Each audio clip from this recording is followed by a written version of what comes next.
તો નમસ્કાર ગુજરાત, આજના તાજા સમાચારની અંદર આપનું સ્વાગત છે। તો દેશ અને દુનિયાના સૌથી મોટા સમાચાર જાણવા માટે વિડીયોને અંત સુધી જોતા રહેજો અને આવા સમાચાર સૌથી પહેલા મેળવવા માટે આ ચેનલને સબસ્ક્રાઇબ કરવાનું ના ભૂલતા।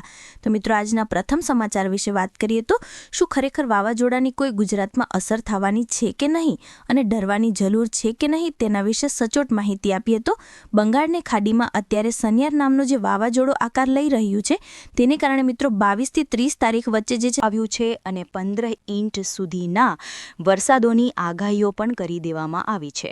ત્યારે મિત્રો, દરેક લોકોના મનમાં એક પ્રશ્ન છે કે ગુજરાતને તેનાથી કોઈ અસર થવાની છે કે નહીં। તેના વિશે મિત્રો તમને સાચી અને સચોટ માહિતી આપું તો બંગાળની ખાડીની અંદર અત્યારે જે વાવાઝોડું બન્યું છે તે અત્યારે હાલ કોઈ એક બાજુ જઈ રહ્યું નથી, એટલે કે વારંવાર મિત્રો દિશા પરિવર્તન કરી રહ્યું છે। ત્યારે મિત્રો, વાવાઝોડાની સાચી દિશા જાણવી જરૂરી છે અને આજની તારીખમાં મિત્રો જોવા જઈએ તો આજની તારીખમાં વાવાઝોડાએ જે દિશા પકડેલી છે તેના વિશે વાત કરીએ તો આ વાવાઝોડાથી ગુજરાતને કોઈ પણ પ્રકારની મોટી અસર થવાની નથી, તો ગુજરાતવાસીઓએ ડરવાની બિલકુલ જરૂર નથી। પરંતુ જી હા મિત્રો, તૈયારી રાખવી પડશે, કારણ કે ભર શિયાળે જ્યારે પણ મિત્રો બંગાળની ખાડીમાં આવા વાવાઝોડા આવતા હોય છે ત્યારે મિત્રો એનાથી ડરવાની જરૂર નથી, પરંતુ તૈયારી પણ રાખવી પડશે, કારણ કે વાવાઝોડું ગમે ત્યારે જે છે તે ટર્ન મારી શકે। આજ સુધી મિત્રો વાત કરીએ તો અત્યારે વાવાઝોડું જે છે તે સીધું બાંગ્લાદેશ તરફ આગળ જતું જોવા મળી રહ્યું છે, જેથી ગુજરાતમાં કોઈ મોટી અસર નથી થવાની। જો મિત્રો વાવાઝોડાની પલટી મારીને મુંબઈ તરફ મિત્રો મહારાષ્ટ્ર તરફ જો વાવાઝોડું આગળ વધશે તો ગુજરાતને 100% અસર થઈ શકે। તો હવે મિત્રો જોવાનું રહેશે 25 થી 28 તારીખની વચ્ચે વાવાઝોડું ક્યાં જાય છે। બાકી મિત્રો ગુજરાતમાં છૂટાછવાયા ઝાપટા જોવા મળી શકે, બાકી આનાથી વધારે કોઈ પણ પ્રકારની વાવાઝોડાની અસર ગુજરાતમાં જોવા મળશે નહીં।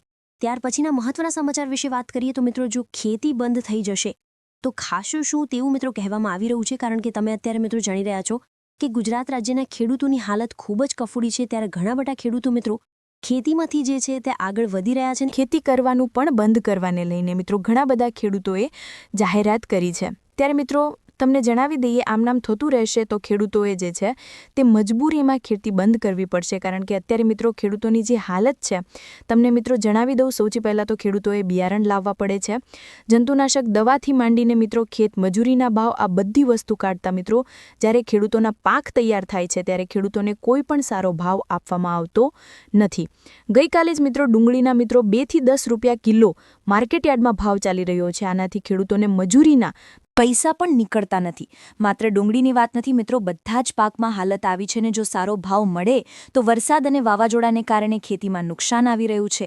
આમ મિત્રો જોવા જઈએ તો ખેડૂતો જેટલા રૂપિયા રોકી રહ્યા છે એટલા પણ નીકળી રહ્યા નથી। ફાયદાની વાત દૂર છે, નફાની વાત દૂર છે।